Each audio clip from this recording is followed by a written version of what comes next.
welcome to EWTN Pro-Life Weekly. I'm Katherine Seltner in our Washington, D.C. studio. It's good to have you here with us. Pro-life debate continues to cloud the Republican health care plan. The GOP's American Health Care Act would repeal and replace former President Barack Obama's Affordable Care Act, or Obamacare. The House version currently includes pro-life protections, but the big question is, will those protections remain in the Senate's version? If those pro-life protections are scrapped in the Senate because of strict budget rules, the health care plan could expand abortion more broadly than Obamacare through tax credits. We are closely monitoring this on EWTN Pro-Life Weekly. Joining us now for her analysis is Marjorie Dannenfelser, president of the Susan B. Anthony List, the pro-life advocacy group we are teaming up with for this program. Thank you for being here. I love being here. So, Marjorie, can you explain why the pro-life protections may be scrapped in the Senate? What's the deal there? Well, if you really want to sound like a Capitol Hill insider, say it might not be birdable. What does that mean? Well, there's a senator from West Virginia a long time ago named Senator Byrd, and his rule and the rule that stands now is that it has to be a budget savings. It must deal with a budget for this to stay on the bill. So what does that mean for us? It means that the Planned Parenthood piece that is on there does affect the budget. We know that because we've already been through that with the Congressional Budget Office. But also any Hyde Amendment protection in terms of the health care bill must also be ruled by the parliamentarian as a budgetary item. So that is our concern. Everybody at the White House, everybody in the Senate, everybody in the House, including those who sent the House bill out, who put together this House bill, all want this. There's no question that it's wanted. The question for the pro-life movement and the mandate for the pro-life movement is to make sure that nobody forgets that wanting, that it has to be absolutely, without question, an immovable decision that it must be on that bill or it cannot be voted for. So defunding Planned Parenthood is financial, but that Hyde language, that pro-life protection may not be birdable. That is the issue, yeah. So birdable is the new vocabulary word for us. Something to learn. Yeah. So we're expecting a Senate vote soon to overturn former President Barack Obama. Shortly before he left office, he created this order that would prevent states from defunding Planned Parenthood. Who will you be monitoring for this vote? So the House passed this, and now it goes to the Senate. It only takes 50 votes.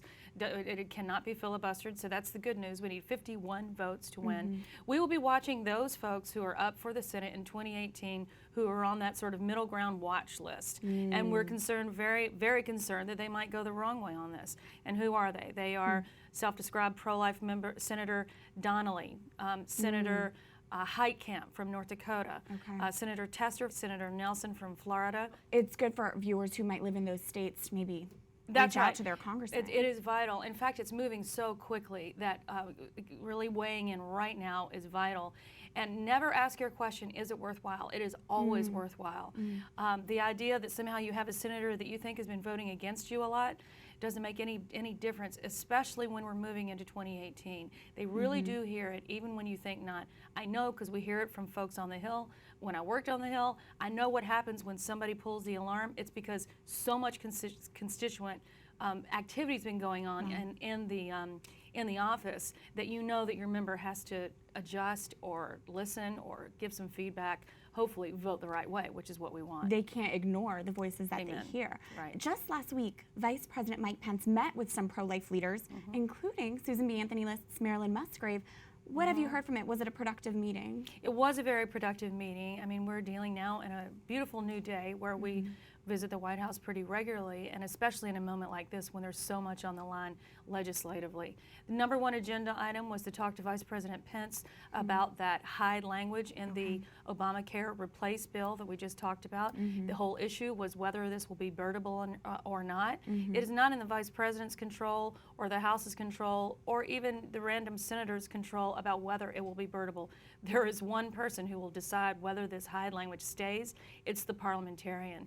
The issue we wanted to get across is if it's not in there, if the Hyde Amendment is not in there, just as when we discussed this in Obamacare just 7 years ago, we cannot vote for it because it'll be taxpayer funding of abortion again, and we just we're planning to move out of that. And there will be an impact for those who don't support pro-life That's right. protections as well. And our viewers, we're going to go to our call to action after this, and our viewers can see how they can also be involved in the pro-life movement.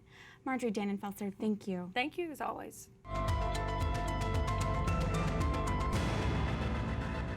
There is a way for you to be involved with the pro-life movement. For this week's call to action, we are asking you, our viewers, to send a direct letter to your member of Congress and ask your representative to defund Planned Parenthood through the reconciliation bill. Here is the simple step for you to take. Go to sba-list.org/defundpp. At this website, you can send a direct letter to your U.S. representative with the message, Defund Planned Parenthood. This letter will encourage your congressman to support a reconciliation bill that has the pro-life protections we discussed, defunds Planned Parenthood, and redirects money to life-affirming clinics. If you want to be involved in the pro-life movement and have your voice heard, this is the one simple way that you can do that.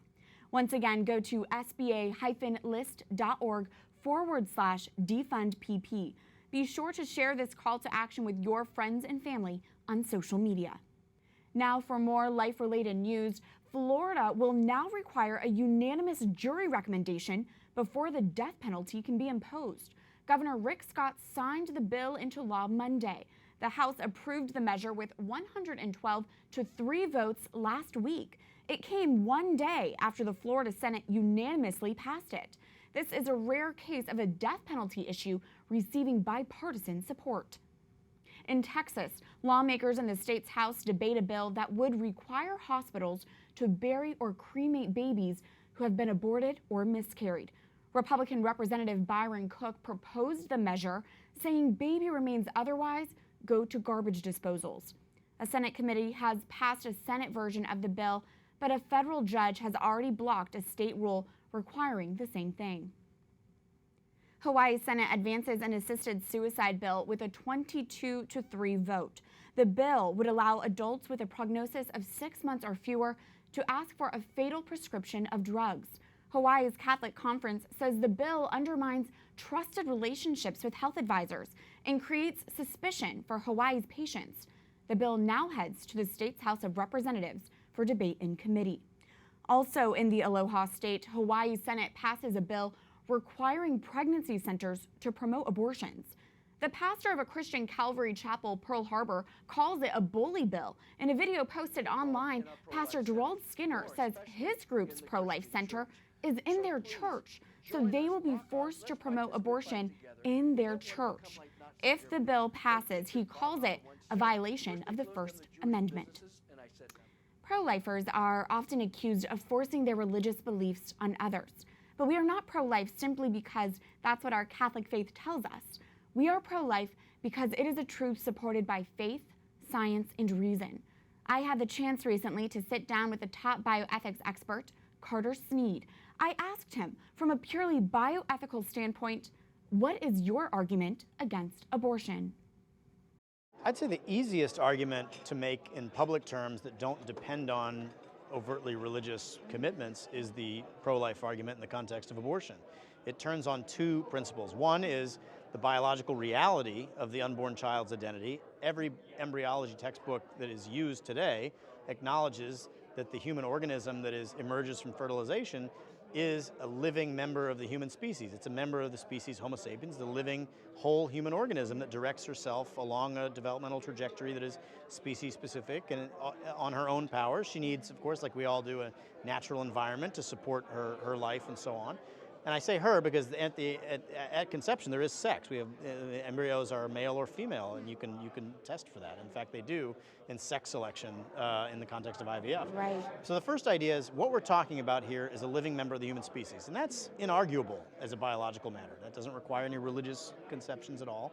And then the second argument is an argument about justice and equality, which is nested in our nation's most foundational documents, most specifically the Constitution and the Declaration of Independence, and the idea that human beings all deserve equal protection under the law. And if you're going to exclude an entire segment of the human family from the protection of the law because they're small or dependent or biologically immature or temporarily incapable of certain kinds of high-level biological functioning, that's an injustice of the highest order. That's a lethal form of discrimination.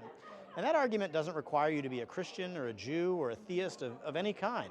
If you recognize the fundamental categories of biology and the principles of equality and equal justice under the law, which we all do as members of America, of the American civilization, then you should be able to understand and agree to the pro-life proposition. That's a human rights issue, and that's Fundamental equality. You've been calling for the defunding of Planned Parenthood from federal funding for Medicaid for years. Yes. Why is that? I don't think any institution that provides abortions, and Planned Parenthood, let's just be clear, is the single greatest provider of largest provider of abortion in the United States. They make hundreds of millions of dollars a year. They abort hundreds of thousands of children a year. I don't think any institution like that should receive taxpayer funding as a mandatory legal principle. I don't think taxpayers should be required to hand their money over to an organization that is the largest purveyor of abortion in America. If Planned Parenthood, President Trump just made an extraordinary offer, one I've never seen made in the public square, that if you stop doing abortions, then you can get all this public funding. And I think that's a fantastic proposal on his part, because it will force Planned Parenthood to say, because they always say, oh, it's only 3% of what we do. If it's only 3% of what you do, it shouldn't be a big deal. Stop doing abortions, and you get the federal money. But if they refuse, as they have initially refused to do, that means they care more about abortion than any other aspect of their operation. And that's an important thing to reveal to the American people. And in fact, the President, Cecile Richards, said it was a vital part of what they do, That's abortion. an ironic use of the word vital, So, but yes. Carter Sneed, thank you. Thank you very much. Thank you again to Carter Sneed. Abortion is a topic that has split the U.S. nation for decades. But can we learn more behind those divisive polling numbers? Is there a pro-life message that truly resonates with most Americans? We turn to an expert on the issue to find out more.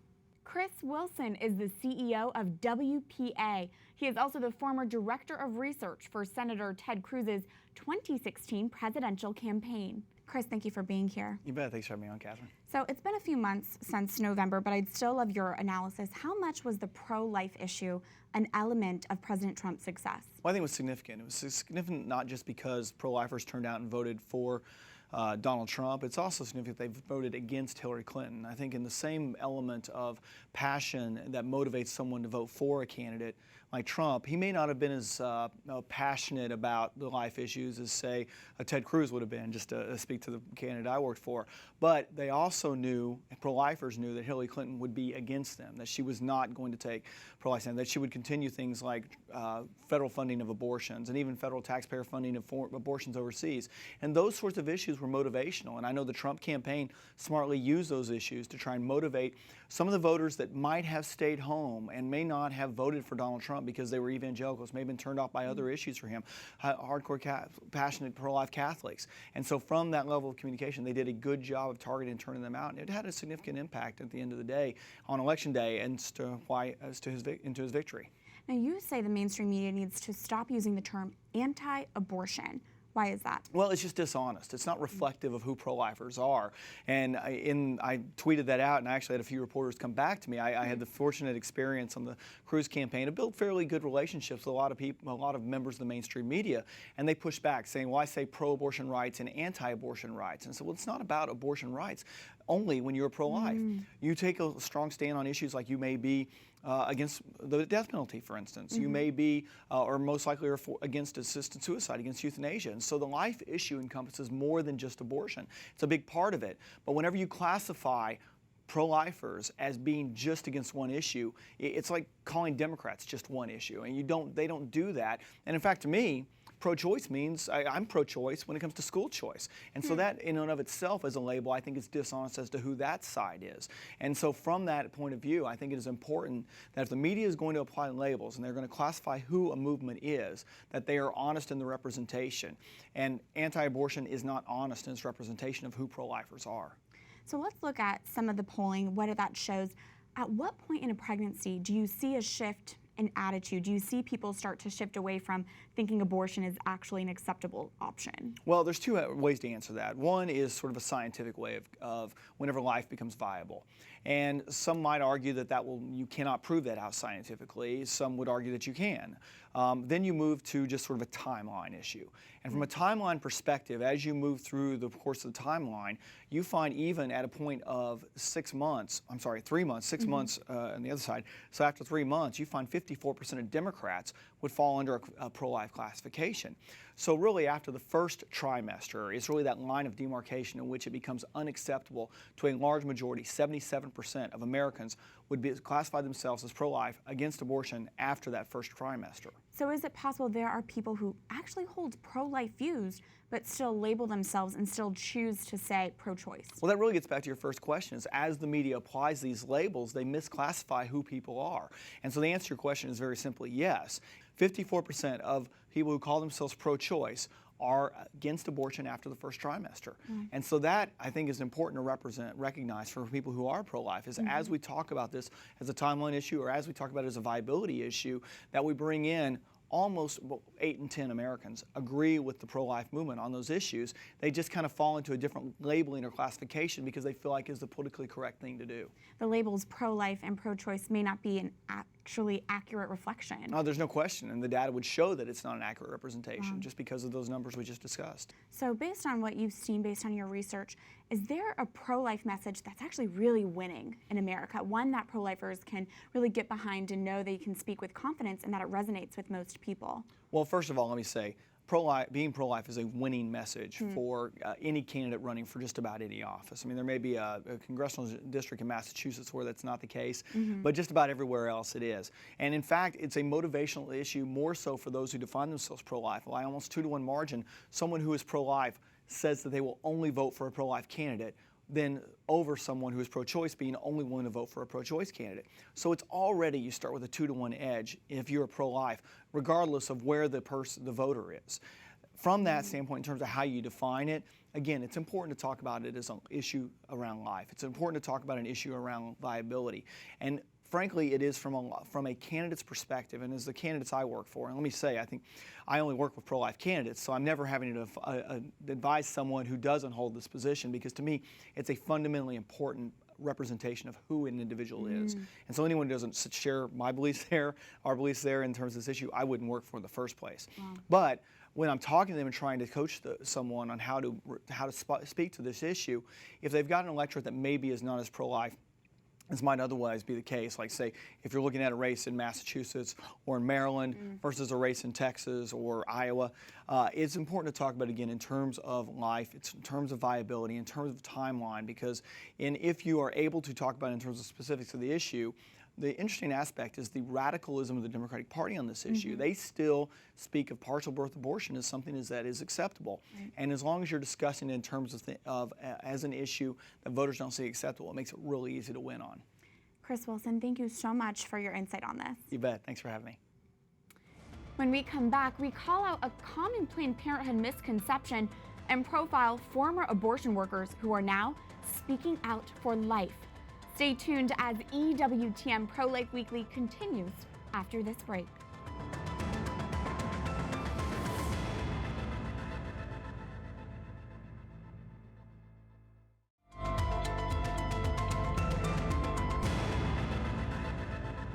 Every child who, rather than being born, is condemned unjustly to being aborted, bears the face of Jesus Christ. We remember the strong pro-life words Pope Francis once gave to Catholic healthcare professionals, as this week marks 4 years since his papal election. Welcome back to EWTN Pro-Life Weekly. I'm Catherine Seltner. For this week's Speak Out segment, we're calling out the U.S. Senate Minority Leader for repeating a common lie about Planned Parenthood services. New York Senator Chuck Schumer tweeted this out last week. Trump Care cuts Planned Parenthood funds, hurting millions of women who turn there for mammograms, maternity care, cancer screenings, and more. Senator Schumer, it is a lie that Planned Parenthood provides mammograms. It is not true, and it is irresponsible to promote that misconception. Senator Schumer, you have a responsibility to clarify and tell the American people the truth. Planned Parenthood does not provide mammograms. Even the president of Planned Parenthood admitted this herself. While testifying under oath before a House committee in 2015, Cecile Richards said, "We do not have mammogram machines at our health centers, and we've never stated that we did." Senator Schumer stop repeating the misleading and deceitful claim about mammograms. You can even fact-check for yourself. The Food and Drug Administration frequently updates a list of certified mammography facilities. Planned Parenthood is nowhere to be found there. But you know which groups do provide mammograms? Community health centers. Let's redirect federal funds to them. This common lie about mammograms is just another way Planned Parenthood tries to draw in patients. But Planned Parenthood needs to be called what it really is, an abortion business. Remember, there is something you can do to counter today's culture of death by following this week's call to action. Send a letter to your member of Congress to defund Planned Parenthood via the reconciliation process. Go to sba-list.org/defundpp. Some of the strongest voices against the abortion industry are the very people who used to work in them. Former Planned Parenthood Director Abby Johnson has been one of those brave, outspoken voices. And for our pro-life focus segment this week, we introduce you to more abortion workers she helped to make the pro-life jump. Anytime there's a large human tragedy, such as abortion, people look for someone to blame. Abby Johnson has been on both sides of abortion industry walls. A post-abortive mother herself, Johnson was the director of a Texas Planned Parenthood clinic before making a very public conversion to the pro-life movement and the Catholic faith. She's seen the deceit of the abortion business firsthand, and now Johnson is helping others leave the industry with her group, And Then There Were None. One of the biggest successes that we've had is just the sheer number of people who have come to us. Now in year 4, her ministry has helped over 330 abortion clinic workers leave and 7 full-time abortion doctors transition to life-affirming clinics. Our goal within Then There Were None is to show the humanity of people who are working in the industry, that they're normal people, their moms, their wives, their daughters. 2 of those everyday women open up about why they decided to exit the abortion industry. I was drinking heavily. My marriage was pretty much done. My kids were angry with me, and I was working 6 days a week, 10 to 12-hour shifts. And after packing up the entire clinic by myself with just a few staff members, I was told this might not be the place for you. You just don't fit in. And I was like, yeah, you're right. For former Planned Parenthood manager Sue Thayer, the decision came after her clinic started performing webcam abortions. And I remember them saying, if you are breathing, you can do a vaginal ultrasound. It helps if you've played a video game because it's a lot like running a joystick. And I said, is this even legal to do this? And they said, all of our I's are dotted and our T's are crossed and nothing will stop us. Now on the outside of the abortion industry, these women help shatter stereotypes and give valuable insight to pro-lifers. You do get a hardening of the heart when you work there, which is probably why people have the misconception that they do. It's, oh, they love to be there and they're defending it so vehemently. But it's because you do have this hardening of your heart, and then it's almost like this darkness just overtakes you. Your humor becomes dark, you become dark. It's just a very dark industry. If you ask them how the transition has been so far, they admit the path has its rough patches. Oof. You lose all your friends and you have to get all new friends. Yeah. Really. I mean, in the process of like flipping sides, it's a big adjustment, but it's the best adjustment you'll ever make. The biggest benefit for me was I got my family back. For Abby Johnson, seeing other abortion workers make the brave jump is part of her mission to end abortion from the inside out. The best moments of my life are when I'm on the phone with someone when they're walking out of their job for the last time. You can almost hear the unburdening in their voice and just the joy, just the sheer joy. If you are working in the abortion industry and want information about how you can leave your job, or if you simply want to know more about And Then There Were None, visit abortionworker.com. That's it for this edition of EWTN Pro-Life Weekly. You can reach us anytime with questions, ideas, comments at prolifeweekly@ewtn.com. I look forward to seeing you here again next week. Life is a gift. God bless.